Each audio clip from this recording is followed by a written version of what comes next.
Hey there, lovelies. I thought I'd make one of these little walk and talk videos for you, and I'm actually starting in the town. It's cold here, but most people don't know that there's this kind of hidden well that's kind of treated a bit like a sacred well here in the town. Town has kind of given itself over to the alcohol economy and so on. And I thought at some point I'll make either a series of photos or videos kind of showing the little sacred places of the town, and hopefully kind of maybe lure one or two of you to kind of come visit a bit more, change the energy a little bit, because it seems to be sliding into that kind of very particular kind of alcohol capitalism around the town itself. But then the nature and the kind of the underlying spirit here is absolutely incredible, but it's kind of subsumed behind this layer. But yeah, it's a funny thing, this well, because what you get is you get people kind of permanently staying in vans and things near it, and then at times we try to kind of make it beautiful and put candles and dress it, and things. But somebody always comes and destroys it, which is interesting. If you try to do tree dressing and things like that, then there's people who kind of keep a lookout to make sure that that kind of expression isn't happening, which I find really interesting in a town that has this reputation for supposedly being alternative and so on. But as I say, it's kind of, I think those days are kind of over at the old level. But it's time for us kind of who live amongst it all, but still kind of keep the heart of practice and life kind of thing to kind of assert a little bit, but not in a overly demonstrative way, but just quietly kind of getting on with it. So if you're interested in seeing some of that stuff, let me know. As I say, I'm walking through the town. The town is behind me there. I'm making my way out, and I thought I would finally kind of get around to kind of answering that question about boundaries today as well. And before I get into that, how are you doing? I hope you're really, really well. I'm very gratified that the last video actually got such a beautiful sort of set of responses. The kind of stuff we share in this space it's only going to ever hit a few people, and I guess with on the YouTube and like on a podcast and things like that, if we kind of share some of this material on the podcast, there's a balance to be found, because we don't live our lives to be content creators. I realize this.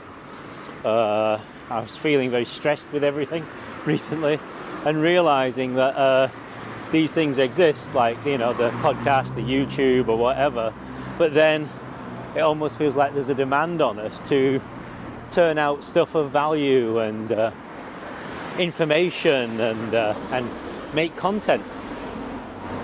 And I'm not here for that, actually. None of us are, actually, if we think about it. We're here to live our sweet, simple lives. So I thought one thing I'd like to introduce more onto this channel is, these days they call it slow living, but kind of I've always called it authentic living, just living authentic, simple lives. One of the things I see with a lot of the kind of slow living channels and so on is how people have whole days to themselves. I don't know about you, and there seems to be just like you don't know how it's funded or anything like that. I work, I'm teaching later on today, and I have a job within literature that I do as well, and so on. And so all this sharing and other stuff kind of comes from my sort of creative expression, and but very often there's not enough time for things. So that's an interface that I feel like I want to explore a little bit more. We're just going to walk down to this little local woods that I like, and and then go along, just go along down there. It's by the train tracks, but most people in the town don't know it. It's one of my hidden spaces again, so I'll show you that as well, actually. So yeah, I don't know what I'm saying there. Kind of this, I don't want to sort of brand myself as a slow living channel, but it is something I've been thinking about more and more and more, is the necessity to live a kind of sweet, simple life, as it were. And that's the kind of message that comes through my practice to me, anyway. We're heading off now from the noise of the town. We have some allotments down here. Don't think you can see over the wall there, and then we've got some of the canal boats on this side. Very lovely, actually, this stretch of the canal. And as you kind of just head out of the town centre a little bit, it kind of you know, the countryside stuff picks up really, really quickly. You're never far from a tree here, and I'll try not mess with the hat too much today. It's cold. It's a little bit rainy. Lots and lots of layers on. Slow, simple being of ourselves, and yet, you know, doing our jobs and looking after our families and being there for each other and so on as well, and you know, having a kind of simple life. And I'm also very interested in kind of you know, interfaces with that. You know, if you've got like you know, sort of intelligence and consciousness, and how all that kind of fits into this stuff as well. Very noisy. I'm taking you on a noisy walk. This is a stonemasons. Amazing place, actually. This has been here for years, and they cut stone for you, and they can pretty much come up with anything, which is really quite remarkable. It seems to be turning into a little guided tour of Hebden. I'd planned this for another series of things, actually, but it just seems to be happening now. And I really love, they're lovely guys, actually. I really love this bit. There's something so profound about stone.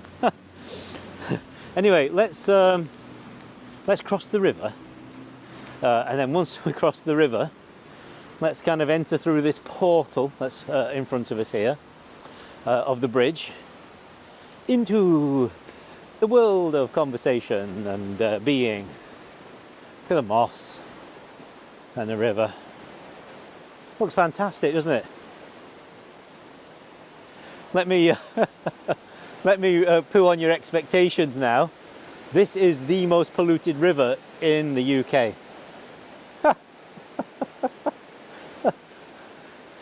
Yorkshire Water released raw sewage into this river more than 11,000 times in the last year. There you go. So it looks fab, but often it's a stinker. Oh, it's all been, I don't know what's been going on here.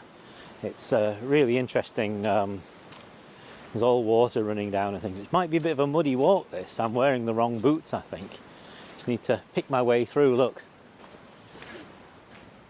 Yeah, be out in a minute. I've chosen the wrong route, haven't I? I should have gone up the hill. Hello there. Hi. Muddy, eh? Bit of a mess, isn't it? Isn't it? What's going on?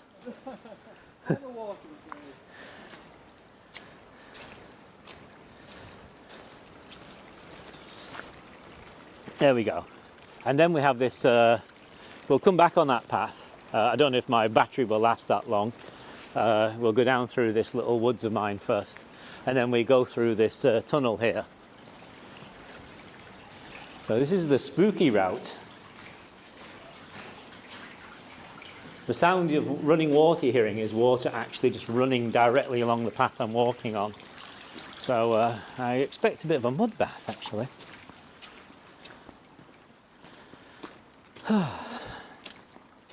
So I hope you're good, and thank you for watching the last video and things, and thank you if you left a kind comment and stuff. I really enjoyed that, and I just keep swapping hands because it's a bit cold. And as I was saying in the last video, there was this question about boundaries, so I actually have it on a bit of paper here so that I don't miss any bit out. So let me just have a look so I get it right. So I want to do these things right, you know. And if you do have any questions, then do kind of send them in the comments and things, and I'll do my best. I'm a bit slow, as you can tell.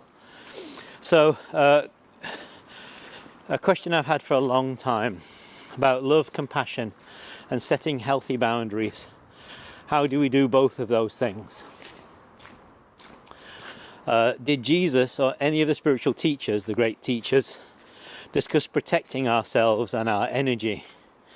Did they teach boundary setting? I can't imagine Jesus denying someone access to him by saying, no, I'm protecting my energy. He said, forgive them, they know not what they do. So let's lean into that a little bit. There is a story in the Bible that I seem to recall from my children's Bible when I was a kid. I have read the Bible actually, but my favourite Bible was my kids' Bible. When I was a kid, I loved all the pictures and everything. So feeling into that, seems to be this assumed idea that when we begin to live a spiritual life, and we're kind of even if we're quite early on, there's this kind of mythology almost that the practice should remove our boundaries, as it were. And actually, what we're not realizing is that we have boundaries for a reason. Boundaries are protectors. And so if we come at it from an idea of needing to protect our energy, you almost have to kind of look at where that sensation is coming from. Is that in your feelings? Is it in your mind? Is it, and this is not to guilt you or anything, but just kind of notice where it's coming from. Is it actually in the body, or is it a kind of chirping mind that kind of keeps this protective set of hands out all of the time? And whichever one it is, we just accept that that's the way it is, because the first step with this is to actually become conscious of our processes. So we look where that protective energy or armoring or thought of armoring or movement towards it is coming from. And that will always locate somewhere in the body, if it's real.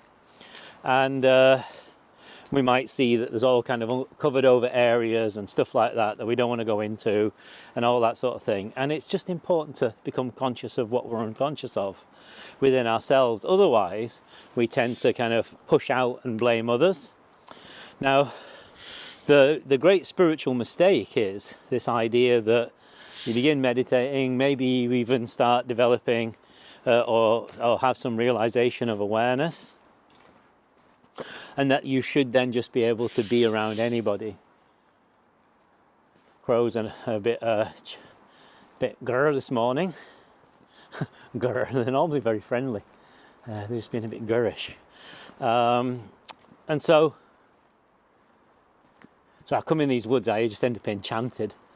Here, look, we're kind of getting into it now. There's this amazing, huge house here that, I won't show you because it's somebody's actual house, but once we get into the woods, I'll show you. So we have this idea that we kind of should just be able to be open. But as I say, we have our boundaries for a reason. So first of all is knowing our reasons, as it were. And we think about, like the Buddha, we think about Jesus, we think about the other teachers. I call them the great teachers because they're the well-known ones, who really made a mark on our history and time in the last few thousand years. There's many other teachers, of course, that we won't have heard of. Do you remember there's a story where Jesus is at somebody's house and suddenly he feels his energy being sucked out of him.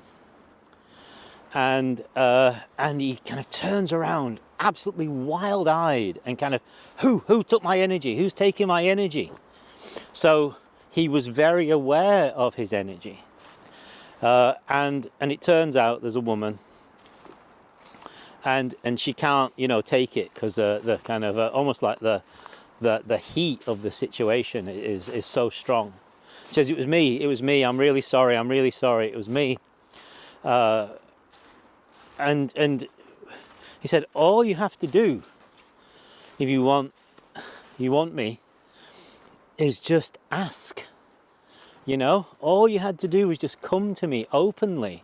There's no need to sneak behind me and steal from me. Just come and ask. And if it's sincere, then I'm with you. And I think, for me, this is like, no matter which tradition it is, I'm not putting one tradition over another or anything like that. It's that sincerity that makes all the difference. So even someone like Jesus was aware of his energy being taken from him, and had a very clear protection about how that should be done. And that actually, if we wanted to access him, he was completely open to us if we approach him with our humility and our love and our openness and our authenticity, and we ask. And so I don't know about you, but that's how I think I spoke about it in the last video. When I teach, I've had this question, I've talked about it quite a few times this now, is there anybody I wouldn't teach? What if it's somebody who's done X crime? What if this, what if that? People ask these sort of hypothetical things. Here, look at the woods. How incredible. So literally, you come out of the town and then you're in this. And it's like minutes,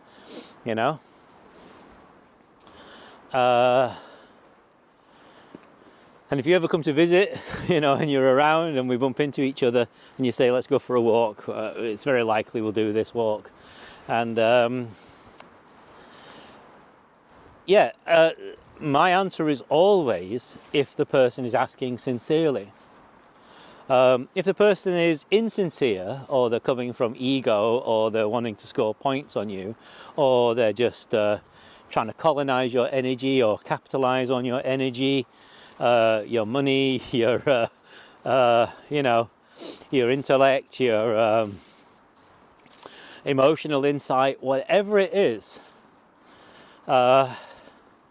if it's a kind of a stealing from you, then obviously you need boundaries. So then the question comes, which is on our lovely sheet of paper from our friend, which is how do you then produce a healthy boundary? So I just want you, as you're listening, to create a boundary in your mind, okay? It's better if I just show you. So create a boundary in your mind, and we'll look at the trees and the beautiful rust-coloured leaves, and feel how, if somebody pushes against that, how there's a kind of reactive aspect to it. Also feel how, if you make your boundary in your mind, or if it's coming from a I'll never let anybody do that to me again sort of clenching of the self, how weak that is. How controllable and manipulable you are, because people will see that energy and know exactly where to poke you to get the rise out of you, to get your energy. And that energy, if they want that, it doesn't have to be in an affirmative way. It can even be your anger, your upset, your tears, whatever, Train's coming. Not down here, but along the. We're right next to the railway. You see, the train will come through now. Choo choo.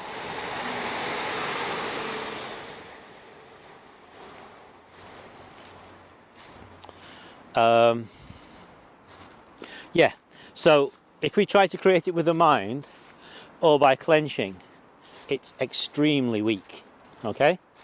So then, what if we allow our sweet, simple self to be, and we feel that underlying awareness, We feel the life force energy in the body. So this can't be done with the head. One of the big mistakes that we have is that has been pushed for so long is that consciousness is something to do with your head, whereas you have life force in the body. So just feel the life force of your body, and then the part of you that is aware of the life force, that's genuinely aware, we might call that your soul or your kind of your center, you know. So you just come into that bit of your awareness. My battery's dying. Hang on, so it keeps flashing at me. So we might not make it through this video.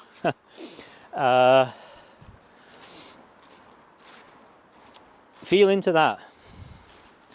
Now, next time you're in a situation where you feel like somebody is encroaching your boundaries, drop to that place. Now, I'm not saying you're going to be able to go into like the worst case scenario situation, like, you know, 4 days with the family over Christmas or something like that. You know, if you want to know how enlightened you are, what's the saying? Spend a weekend with your parents. But just try this with me now. Feel the life energy of the body, the inner life. See how that drops you back to your sweet, simple self, and almost like the mind doesn't stop, but it kind of rests back into it. The sight improves and clears. The heart opens a little bit. And yet, if I say no to you now, because you're asking something, you know, that isn't the right thing to ask, or you're coming from a place of attack or trying to take in some way that is not appropriate, that's not a natural part of our relationship. It's a kind of a I lose, you win scenario rather than being a win-win or a gestalt. Feel that. Feel that possibility that somebody has come to you in that way. And from the being, because this is the sense of being, notice the no. I'm going to have to jump over this mud here. There we go. Can you feel that? So if I say no to you from that place, wow, it must have really been raining. There's this beautiful grotto, and it's normally so, you know, quite a trickle. But look at it, wow! I've never seen it so full. Actually, like this little pool here. It's normally just like a little trickle coming down and then a beautiful thing, but wow.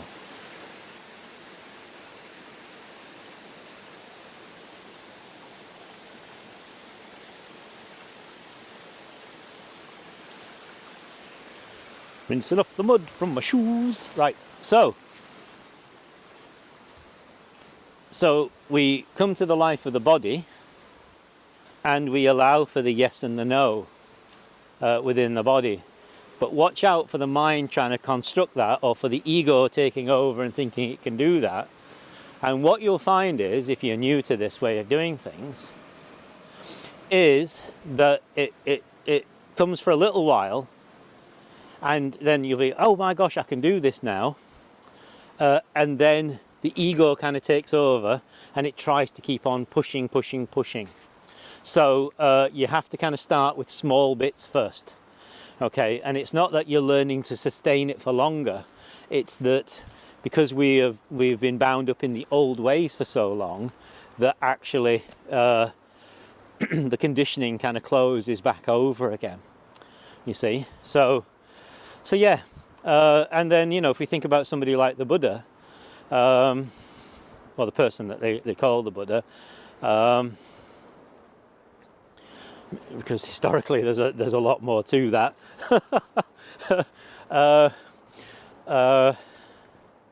He, you know, the first thing he did when he was asked to teach, because he didn't want to teach at first. So the first thing to realize is that that he had no intention of teaching whatsoever, and he just thought his realization, he would just keep it to himself, live as long as he lived, live a sweet, simple life, and then die at some point.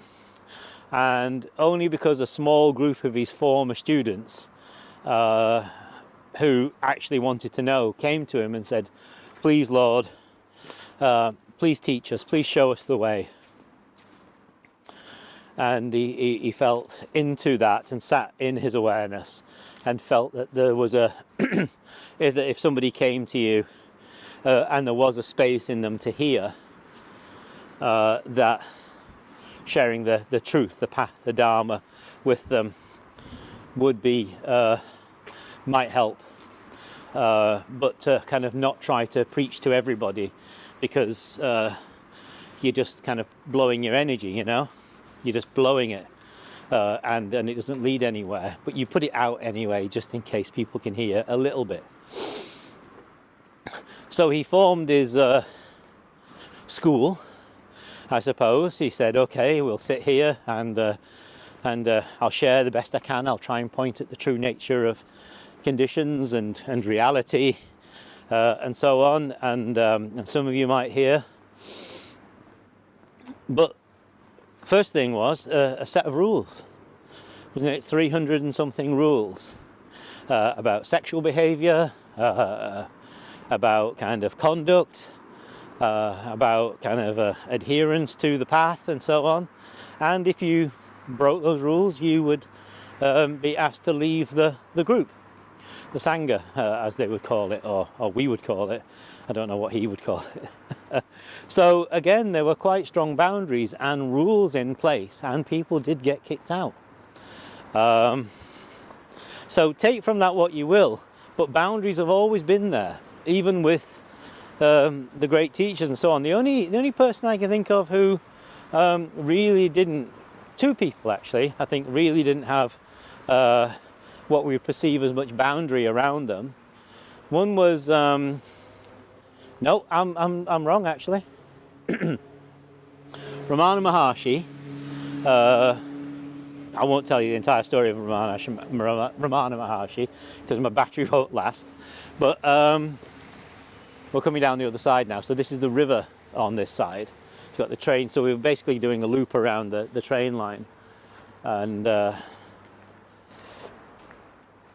when his ashram was set up, everybody was welcome to come, sit with him, talk to him. Everybody could attend. Anybody who felt the urge to attend could attend.